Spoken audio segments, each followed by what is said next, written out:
Miguel? Eu posso dizer uma coisa que essa ainda é mais chocante. Eu acho que é o argumento, que é a pedra de toque na coisa.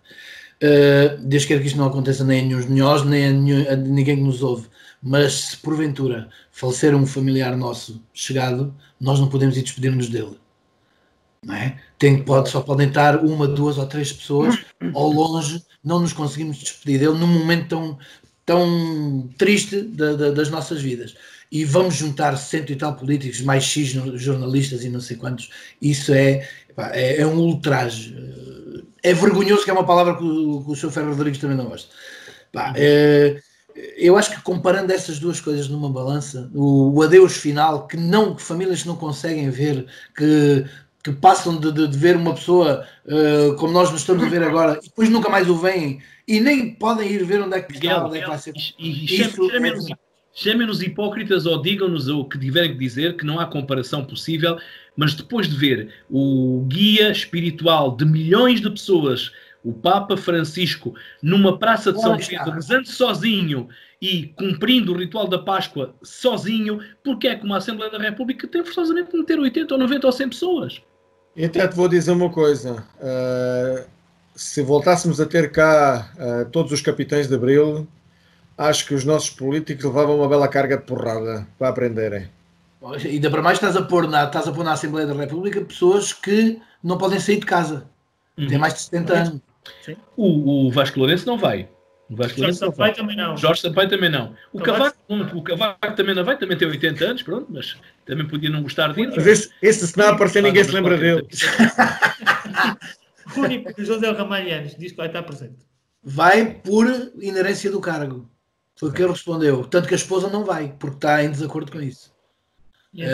É bonito de se ver, para já. Mas também acho que ele não devia ir. Exatamente. Porque não pode. Porque ele não pode andar na rua. Porque e depois temos os outros também. Casa. Miguel, e depois temos os outros, que é o caso do André Ventura, populista até mais não, a dizer que não concordo nada, mas vou porque quero falar, mas quem não concordo. Isto então é o supra-sumo do populismo puro e duro. Se não fosse sério, era ridículo. E como temos 25 de Abril, comemorações de 25 de Abril na Assembleia da República, evidentemente vamos ter o 1 de Maio. João? 1 de Maio não tenho muito mais a dizer, é aquilo. Eu acho que foi uma concessão que o governo fez às centrais sindicais. Continuamos, qualquer poder político em Portugal tem mais ou menos medo dos sindicatos. Até parece um contrassenso. Quase meio século após o 25 de Abril em Portugal, como é que as centrais sindicais, por um lado é positivo que os trabalhadores tenham força, claro. Mas todos sabemos que em Portugal, infelizmente, as centrais sindicais, sobretudo uma delas, tem sido instrumentalizada por uma força política, que nem é preciso dizer qual é. Temos duas centrais sindicais, uma, a CGTP, que representa basicamente os interesses da esquerda, quando digo esquerda, PC mais à esquerda, e depois temos a UGT, que é ali uma miscelânea de PS com PSD, mas pronto. Mas significa isto que tinha ficado muito bem. Agora, a CGTP tem uma nova secretária-geral, tem que fazer prova de vida, que é a dona qualquer coisa Camarinha, só me recordo do apelido. É por causa do Zezé Camarinha, atenção. Mas ocorre-me o apelido da senhora, ela que me desculpe o nome próprio, não me lembro, ainda não tive tempo de me habituar. A UGT não me consta que vá fazer manifestações, que se estiver errado, que me corrija, se algum de vocês souber, ou quem nos estiver a ver, mas penso que não ouvi dizer. Até porque o GT também está num processo ali em que o atual líder é contra o governo, está de passagem, o António Costa não liga ao atual líder do GT, sendo ele um socialista, mas pronto, um grande saco de gatos. Agora, a CGTP vir para a rua convocar ações públicas Como é que pode controlar? Obviamente, controlar estando as forças de segurança presentes, mas terá que ser uma... E depois dá-as a quê? Vamos ver. Isto pode ser contraproducente, porque imaginemos nós, um exercício meramente académico, mas que é passível de acontecer, que no dia 1 de maio, sexta-feira, 1 de maio, na manifestação em Lisboa, na Alameda, onde quer que seja, que há uma situação de confronto em que se juntam 10, 12 pessoas que não estão a respeitar o distanciamento social, 10, 12, 20, 40, e que as forças de segurança têm que intervir. No dia a seguir, temos a imprensa cheia de fascistas, por isto é que nós não querem que nós... Há aqui um conjunto de fatores que podem ser uma bomba relógio, além da questão sanitária, da questão de saúde em si, que é óbvia, neste momento é o que tem que ser atendido, mas também há questões aqui sociais e políticas. É preciso muito cuidado. Isto pode ser uma bomba relógio a vários níveis. Portanto, se eu estou contra a ação solene à Assembleia da República pelos motivos que já expliquei e que todos explicámos, muito mais estou contra manifestações públicas. Olhem para o que aconteceu no dia 8 de março em Madrid e vejam aquilo que ainda... E o que foram os estádios de futebol... Com quem é que foi? Com a Roma que foi o que foi, e pronto, estamos assim. E estamos a uma semana, numa altura em que todos ainda devíamos estar quietinhos e que estamos a uma semana de poder ter aqui mais uma bomba relógio aqui à porta de casa. Bem, já abordámos... Só tenho a dizer uma coisa, é a Dona Isabel Camarinha, João. É Isabel. Ok.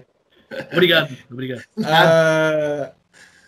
Temos, pronto, já abordámos a situação do 25 de Abril do Pai. Exatamente. Elvas, que felizmente, a nível de contágio, tem uma porcentagem minimíssima, praticamente inexistente, felizmente, e oxalá que se mantenha assim. Mas o que é certo é que, pelas medidas de contenção das pessoas, que as pessoas tiveram que ter, o comércio, a indústria, portanto a economia em geral elvense, já está a sentir problemas e aos poucos vamos apercebendo de quem vai desistir, vai fechar portas, infelizmente, mas era uma situação que nós próprios na anterior conversa de barbearia já tínhamos abordado e já tínhamos perspectivado que isso poderia acontecer. Creio eu que infelizmente vamos ter mesmo muitos casos, porque não vai ser possível regressar em pleno, ou seja, voltar ao dia 13 de março, digamos assim, em que as coisas já estavam mal para muita gente, mas pronto, mesmo assim ainda ia aguentando, mas com 1 mês e meio confinado em casa, pois soubemos esta semana de vários casos que iriam fechar portas. João, querias abordar esse tema, não era? Abordo sim, para dizer que efetivamente, e pegando as tuas palavras, pelo menos já há um caso que é público, porque foi anunciado nas redes sociais na véspera de estarmos a gravar esta nossa conversa, que é de um setor que provavelmente vai ser dos mais penalizados, a restauração, os restaurantes, as cafetarias, as pastelarias, os snack bars. Estamos a falar de um pequeno espaço, é verdade, do restaurante Património, passa publicidade, também ele já não beneficia dessa publicidade, porque o proprietário, o Jaime Pereira, anunciou que já não vai reabrir. Hoje mesmo já, inclusivamente, pôs uma publicação a dizer que quer vender o património, o espólio do património, do restaurante Património. Isto é preocupante quando nós nos apercebemos. Neste caso estamos a falar de um pequeno espaço com 2 de trabalho, mas depois extrapolando para a outra realidade que Elvas também tem, e bem, de grandes unidades de restauração, cafetaria, etc. Vou dar também exemplos práticos. Temos os casos mais óbvios, na restauração do El Cristo com meia centena de trabalhadores, da Adega Regional também já com umas dezenas, só para citar os maiores, a pastelaria A Paloma também com uma vintena de colaboradores, ou seja, extrapolando, se é dramático para quem só tem 1 ou 2 colaboradores, para quem não está a realizar dinheiro e tem 1, 2, 3, 4 dezenas de funcionários, de colaboradores, é ainda mais complicado. Se bem que, obviamente, o fundo, à partida, o fundo de maneio ou a disponibilidade financeira desses empresários não será a mesma que o pequeno proprietário. É verdade. Mas estando fechado 1 mês e meio, sem perspectiva, e depois quando reabrir, como é que é? Com o distanciamento social, já sabe que à partida as lotações dos restaurantes e cafetarias vão ser reduzidas exponencialmente. Ou seja, pondo aqui uma imagem, uma sala de um restaurante como o El Cristo, por exemplo, que tenha capacidade para uma das salas 175 pessoas ficará reduzida a 17 ou 20 pessoas, por exemplo. E depois quê? São 20 empregados a servir essas pessoas?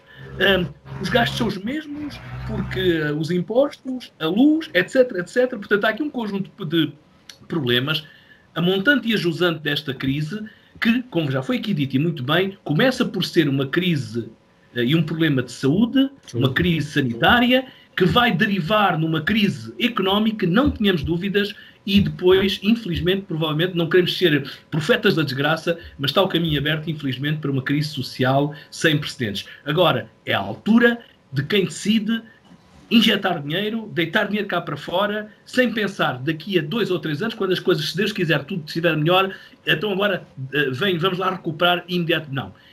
Os governos, as Europas, é nesta altura que se vê efetivamente quem tem força e quem tem querer, quem tem vontade de, e é nesta altura que se conhecem os grandes líderes políticos, militares, etc. Portanto, está na altura de haver um sinal muito forte, nomeadamente da União Europeia, falar uma só voz e lançar aquela tal, como hoje já ouvi numa expressão de António Costa, a tal bazuca, um montante hiperbólico de muitos milhões de euros, porque senão, meus amigos, é um descalabro total. Nuno.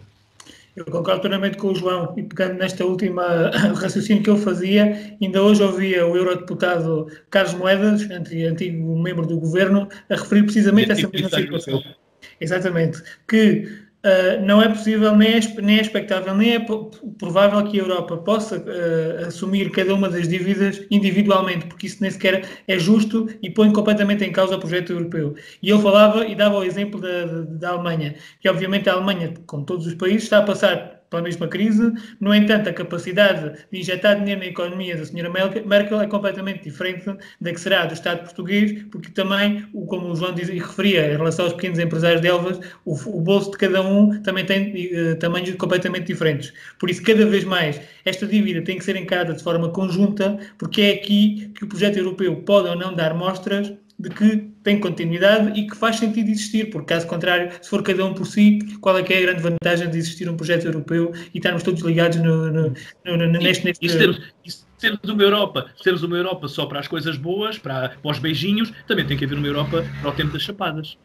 Tem que haver Em relação aqui à situação local de Elvas e à nossa situação económico-financeira, eu acho que vai tardar ainda e vai demorar a que Elvas possa voltar a receber, ou ficar a base da economia, ou os divisas, por assim dizer, que nos entram nossas empresas, advêm essencialmente do público espanhol, não é? E dos muitos visitantes que vêm a Elvas. E isso, nos próximos meses, será uma realidade que não vai acontecer. Por isso, como já tinha referido na última nossa conversa de barbearia, nós, Elvenses, temos um papel determinante em garantir e dentro da nossa possibilidade, garantir todos os nossos consumos e tudo aquilo que nós necessitamos é feito nas empresas do Conselho, para que desta forma garantir de uma vez por todas a economia circular. É mais. E porque só assim é que nós podemos garantir-lhes continuidade, porque no momento em que eles necessitarem de faturar, estamos cá nós, também, obviamente, alguns de nós inibidos ou reduzidos nos seus rendimentos, mas ainda assim há bens que nós temos que sempre continuar a adquirir. Então, Deixa-me só, desculpa, Nuno, só acrescentar aqui mais uma questão que me ocorreu ainda em relação ao pequeno empresário elvense. Vi hoje também, isto é redes sociais, nós infelizmente somos bombardeados por coisas muito negativas em tudo o que são redes sociais, mas sabemos separar o trigo do joio, porque somos inteligentes, temos 2 dedos de testa, como se costuma dizer, sabemos pensar por nós próprios. E hoje um pequeno empresário alvense do ramo da eletricidade, o José Mário, concretamente, veio precisamente para as redes sociais dizer que está a começar a ter uma concorrência atroz dos próprios grandes fornecedores, eles próprios também já em dificuldades, isto depois tende a ser uma selva, porque quem não matar, morre. E o que é que está a acontecer? Aparecem já os grandes fornecedores de material elétrico diretamente a contactar o cliente final, a propor coisas estapafúrdias que o pequeno comerciante não pode fazer. E vai acabar por acontecer que o pequeno comerciante, o pequeno empresário, fica asfixiado, porque depois aparece uma grande empresa que trata diretamente com o consumidor, com o cliente final, em vez de passar para o intermediário, ele também já não pode ganhar nem uns míseros cêntimos. Porque estamos a falar aqui, não tínhamos ilusões, muitos empresários é para o seu dia-a-dia, não é para encherem os bolsos, nem para... vivem, eu diria quase muitos deles sobrevivem. Portanto, se num contexto que era mais fácil à partida já havia dificuldades de sobrevivência, aqui, se começa a lei da selva, então não há possibilidade nenhuma. Eu acho que nesta situação em concreto, tal como noutras, mas aqui o fator coesão vai fazer completamente a diferença. Os nossos empresários elvenses têm dado provas da sua resiliência, a grande maioria, da sua solidariedade, sem querer indicar casos pontuais, mas referindo-os. Recordo-me que logo no início da situação, a Carroçaria Patrick pôs tudo ao dispor para tudo o que fosse viaturas de entidades oficiais que necessitassem de ambulâncias, bombeiros que necessitassem de alguma intervenção, que eles estavam disponíveis. Recordo-me do stand digital que produziu viseiras, que distribuiu para proteger os profissionais de saúde que estão na linha da frente. Recordo-me da Casa Sarapico, que ainda ontem a Rádio Elvas noticiava que se disponibilizou para costurar máscaras sociais para também facultar. De uma outra senhora, Vicência Canário, que já fez também botas e cógulas para os profissionais do hospital, daquele grupo de cidadãos liderado pelo advogado Manuel Caldeira Fernandes, que juntou mais de 44 mil euros e que, em vez de oferecer um ventilador à Unidade Local de Saúde do Norte Alentejano, vai oferecer 4 ventiladores, 2 para Porto Alegre, 2 para Elvas. Portanto, isto também ressalta bem, cá está, que em tempos de crise é onde realmente se vê também quem tem bom fundo. Obviamente, voltamos à mesma que tínhamos dito há 15 dias, não tínhamos ilusões que isto não vai ser um Shangri-La, que daqui para diante vai... Não, porque as pessoas, o ser humano é assim, esquece muito rapidamente. Mas que em altura de crise estamos a dar alguns bons exemplos, e ainda bem, Nuno, a resiliência voltando à área da restauração, também se tem que dizer, muitos têm-se conseguido adaptar à realidade, sendo restaurantes, não sendo takeaway, estão a fazê-lo, portanto, agora não podem ser todos, infelizmente não chegam para todos, mas há muitas empresas... Mas como tu dizes bem, essa capacidade de se reinventar é possível em todas as áreas de negócio. Eu recordo-me que a Novex publicava nestes últimos dias nas redes sociais que entrega ao domicílio toalhas, lençóis, aquilo que as pessoas necessitarem. E não é, ou seja, é um takeaway de outro tipo de produto. Não é? É questão de, obviamente, o Pedro não poderá reinventar muito o negócio dele, porque, aliás, eu agradecia muito que fizesse um takeaway.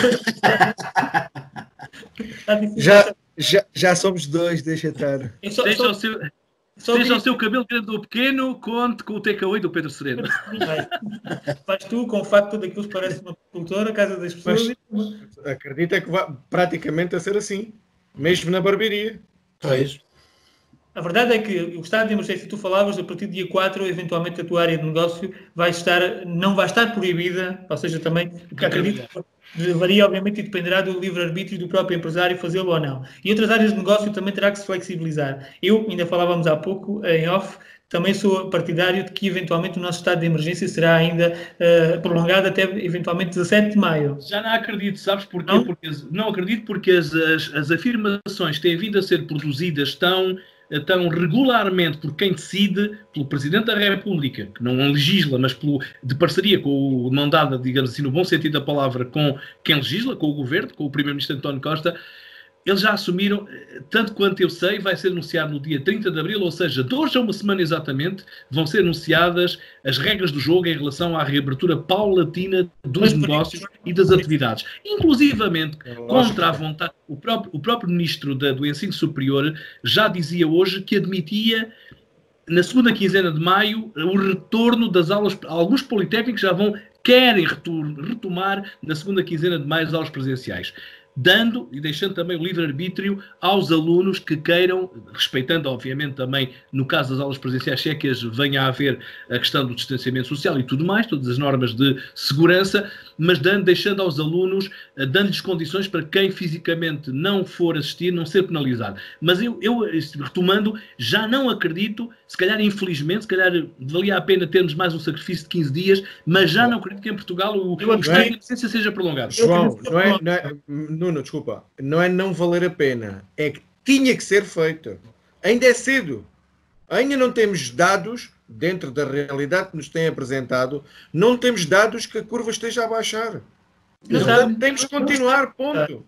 A curva ainda está a baixar, estamos em planalto. Não tens nenhuma evidência. A única coisa que felizmente está a baixar é o número de internados e pessoas presentes nos cuidados intensivos. Exatamente. O que pode sugerir uma tendência de decréscimo, mas tanto o número de infectados como o número de óbitos continuam. Não é? Também é um dado que é positivo. O crescimento significativo do número de testes feitos, aliás, há pouco eu li, antes de começarmos a gravação, que até à data, até hoje, quinta-feira, 23 de abril, foram feitos em Portugal 300 mil testes.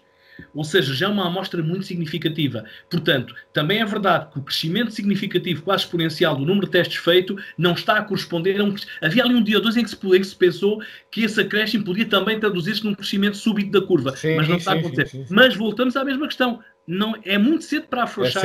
E não te esqueças que 300 mil testes não são 300 mil pessoas. Sim. Pois, é que só uma pessoa pode fazer 3 testes ou 6. Ou 6. Não, 6 já fica com o curso todo. 6 testes é a licenciatura. Não, houve todo. Eu só queria referir uma coisa com base na parte económica que estávamos a dizer. Ontem, no plenário quinzenal da Assembleia da República, foi a preparação para o Conselho da Europa, em que todos os grupos parlamentares fizeram perguntas. E eu, salvo erro, foi o deputado André Ventura que questionou, porque cada partido sugere algumas coisas que o governo apresenta no Conselho da Europa, não é? E salvo erro foi o deputado André Ventura que disse ao nosso primeiro-ministro que uma das coisas que ele devia perguntar é que o governo federal dos Estados Unidos injetou na economia o equivalente a 10% do seu PIB. E a Europa está a pensar em investir 0,2% do PIB da Europa. Ou seja, estão a brincar com isto. Não é com 0,2% que isto vai para a frente. E com realidades diferentes, como já foi referido. Os bolsos de uns são de uma maneira, os de outros são de outra. O que quer dizer que para nós nem era preciso muito, era o suficiente para dar um arranque, porque senão a nossa cidade, e no teu caso, Pedro, tu és o empresário e és o teu funcionário, tu trabalhas sozinho, e como tu, cá na nossa cidade. O que é que pode acontecer? Pode acontecer que essas pessoas todas tenham que fechar portas, porque têm que pagar rendas aos senhorios e não têm entrada de dinheiro. Têm que pagar obrigações bancárias e não têm entrada de dinheiro. Têm que pagar a luz porque precisam de luz para trabalhar e não têm entrada de dinheiro. Então como é que se vai resolver o problema? Isto tem que ser os Corona Bonds, como lhe queiram chamar, mas isto tem que ser a Europa a mostrar que é um projeto válido e a mostrar que não pode ser com tostões que se resolve uma crise destas. Tem que ser, tem que se aproximar. E se nós aqui já dissemos mal da presidência do Donald Trump, ele a esse nível, para acordar a economia, para fazer renascer, para motor de arranque, e mete 10% do PIB dos Estados Unidos, que deve ser qualquer coisa como algum dinheiro, digo eu. E nós, Europa, 0,2%, por favor. E eu agradeço, já como nas outras conversas que fizemos depois da publicação, e daqui já um abraço ao Mário Camoesas, que conseguiu apontar quando eu chamei economista ao senhor que não era, e obrigado e um abraço ao Mário. Eu agradeço que me confirmem este valor, porque eu suponho que foi dito ontem, ainda hoje posso voltar para trás a confirmar, mas eu acho que é 0,2% da Europa contra 10% dos Estados Unidos. Ora, quem é que quer fazer o quê? Se a Alemanha se consegue levantar sozinha, tudo muito bem que se levante sozinha, mas Portugal, Espanha, Itália e outros países não vão conseguir fazê-lo sem essa preciosa ajuda. Pegando ainda na outra parte do Planalto e do estado da infecção, não se esqueçam os portugueses de uma coisa: saiam, vão beber copos, invadam as coisas, que depois o nosso Serviço Nacional de Saúde não tem capacidade para isto. Rebenta para as costuras e depois aí é que é o caos. E depois como é que vamos fazer? Depois transformamos isto, quer dizer, já deixou de ser a democracia para no 25 de Abril ser uma oligarquia e depois passamos a ser o quê? Uma anarquia? Temos de ter muito cuidado com as coisas que se fazem, com as coisas que se dizem, porque o português tem paciência, é obediente, já nos chamaram a Suécia do Sul da Europa, inclusivamente os espanhóis, mas não podemos deitar isso tudo para fora e temos que ter muito, muito, muito cuidado e não arranjar uma desgraça, porque não nos podemos esquecer que se eu fizer asneira, eu posso matar muita gente. com um simples tossir, eu posso Sim, matar muita gente. Não é? Posso matar pais, posso matar tios, posso matar pessoas idosas de outras famílias por ter sido negligente. Então é esse cuidado que as pessoas têm que ter. E epá, não sei, eu acho que nós já dissemos isto, já repetimos isto tantas vezes porque já vão faltando palavras. O que dás conta é que tu vais à janela da tua casa e vês constantemente pessoas a meterem o pé na argola, pá, e não dá, assim não pode ser. Isso é uma coisa que me tem surpreendido, e falando da realidade que tenho aqui em Badajoz, o espanhol, epá, tem cumprido. Vê-se pouca gente, aliás, em horário de trabalho é evidente que se vê pessoal a andar de um lado para o outro. Vamos lá ver, eu posso-vos dizer que a nível de trânsito, se calhar posso assistir aqui durante o dia a 5%. Vou-me meter por isso, menos de 10% do trânsito que habitualmente anda aqui na avenida. Por isso, Pedro, é que Badajoz também, Badajoz cidade e Badajoz tem a realidade que tem. Exatamente. Sim, porque o espanhol em geral cumpriu tardiamente, Pedro, não nos podemos esquecer. Exato. Aqui a nossa cidade, vizinha de Olivença, dia 7 de março, estava a bombar com a Feira del Touro, e em Valência comemoraram as falhas como se não houvesse amanhã, e pronto, e o resultado também está à vista, não é? Sim, mas isso não ponho em causa. E ponho efetivamente os olhos, como retomando já um bocado ao início da nossa conversa, que já os responsáveis estão a olhar já não no imediato, já nem olham para maio. O alcaide de Badajoz, o Francisco Fragoso, já não vai haver São João, esqueçam São João. E São João é no final de junho, certo? E Évora já o tinha feito. Évora já o tinha feito também. A Feira de São João de Évora também já foi cancelada. Então nós fizemos com o São Mateus, que é mais fácil. Em Portugal... O município não põe lá nada. Ah, ok. Não, curiosamente, cada vez. Mas é que o São Mateus é mais do que és para o São Mateus. Sim, mas essa parte do espetáculo já está feita. Sim. Curiosamente, outro o São Mateus de Viseu mantém teimosamente, esta é a minha opinião, agendada a feira deste ano, com início ali antes do feriado do 15 de agosto, até a meados de setembro. E assim que colocaram na página oficial e no Facebook oficial e no Instagram a Viseu Marca, que é a empresa que eu tenho elogiado em anos anteriores, desta vez vou ter que cascar, porque vêm dar uma mensagem que está tudo previsto e depois levam com uma chusma brutal, se for de comentários, eu este ano não lá vou. E estamos a falar de um evento que é para começar em meados de agosto.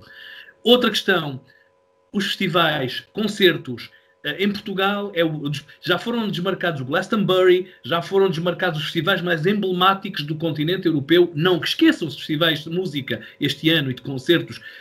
Em Portugal não, ainda andamos no NIM, as organizações, a Everything is New, a música no coração. Não, vamos manter. Porquê? Porque isto também tem uma explicação. Porque se for anunciado já a desmarcação desses festivais, o reembolso tem que ser imediato dos bilhetes que foram adquiridos, e foram milhares.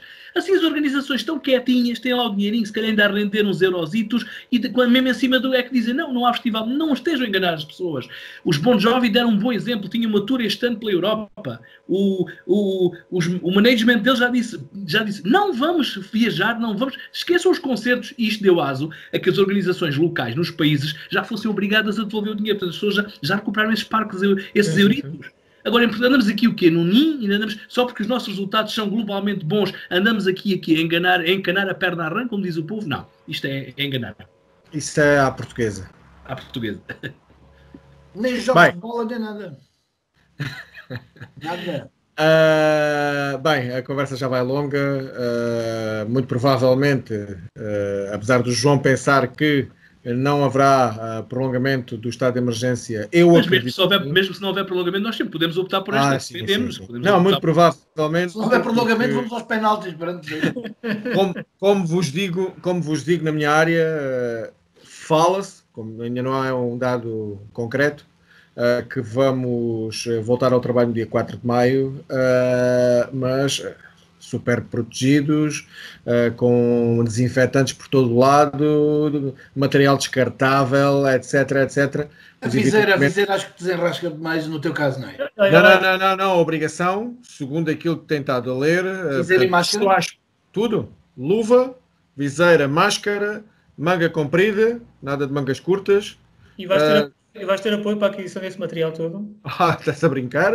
Então, higieniza, entrar entrar um cliente cada vez, higienizar o espaço quando o cliente só entra o cliente seguinte. Então, na restauração, não sei se vocês... Com marcação... Na restauração, o que eles estão a pensar, além da redução ajudem-me lá, dos lugares, da lotação, todos os funcionários têm que estar devidamente protegidos e tirar a febre a todos os clientes que lá vão. Portanto, haver máquinas... Espera. Uma das associações... ainda não sei. Uma das associações ligadas aos cabeleireiros e aos barbeiros em Portugal apresentou um documento ao Governo, que está a aguardar se passa a ser oficial ou não, que efetivamente tem que haver esse registro, a entrada na barbearia, no meu caso, o cliente se tem manifestado algum sintoma, se não tem, etc, não sei quantos. Não sei se seremos obrigados a tirar a temperatura ao cliente ou não. Portanto, se for assim, é mais um investimento. Eu posso-vos dizer, por exemplo, que tive parado 15 dias em março e aquilo que a Segurança Social me vai dar, que ainda não é só durante a próxima semana, referente a março, são 250 €. Maravilha. Contra isso, acho que vos posso dizer... O que é que vais fazer tu com tanto dinheiro? Nós estamos a rir, mas é verdade, é isto. Este é que é o problema. Agora multipliquem um Pedro Sereno por milhares de Pedros Serenos, pequenos empresários. A percentagem mais alta dos empresários em Portugal é precisamente as micro e pequenas e médias empresas. É óbvio que temos todos dificuldades. Eu estive a ver uma reportagem em relação à minha área que deu na SIC Notícias, foram uma esteticista, uma cabeleireira e um barbeiro entrevistados, em que a situação está super apertada, porque eles vivem disso. Aliás, eu na edição anterior eu estive a falar que eu tenho a sorte que a minha companheira está a trabalhar em teletrabalho e está a oferecer o seu vencimento normal. Então, mas se o barbeiro está casado com uma cabeleireira ou com uma esteticista, e estão os dois fechados, como fazem? Olha, tinha os dois o cabelo cortado, era a única coisa. Não, mas e acontece muitas vezes. Obviamente, mas isso é super complicado. Bem, daqui a 15 dias novamente encontramos aqui. E é uma coisa que é curiosa. O facto de estarmos em confinamento faz-nos cumprir melhor o nosso dever entre aspas, de ter as nossas conversas regularmente. Vocês já viram que se tivesse cada um na sua atividade, só conseguimos gravar no fim do mês? É verdade. Aqui está um fator positivo do confinamento, positivo neste aspecto, é que as pessoas passaram a encontrar-se, embora nesta janelinha que é o computador, mas passaram a encontrar-se mais a miúdo. Antes de nós não se encontrávamos em semanas, em meses, e nós às vezes andávamos, para a semana não posso eu, para a outra não podes tu, olha, agora Exatamente. Bem, pessoal, mais uma vez obrigado por me acompanharem nesta luta que temos das conversas de barbearia em relação a darmos a nossa opinião sobre os assuntos que nos dizem respeito. Desejar que, efetivamente, aquilo que se está a perspectivar economicamente para Elvas não seja tão duro como aquilo que estamos a pensar, mas vai ser complicado, não vamos esconder isso. No entanto, temos que levar isto com um sorriso, porque, pronto, não vamos estar apenas a ser negativistas e pensar que só nos vai correr tudo mal. Há de, como diz o Nuno nas publicações da Associação Empresarial, vai ficar tudo bem. E esperamos que assim seja. Mais uma vez, obrigado, companheiros. E cá nos encontraremos daqui a 15 dias. Dia 7 de maio temos encontro marcado. Tchau. Exatamente, é isso mesmo. Fiquem bem, cuidem-se. Abraços.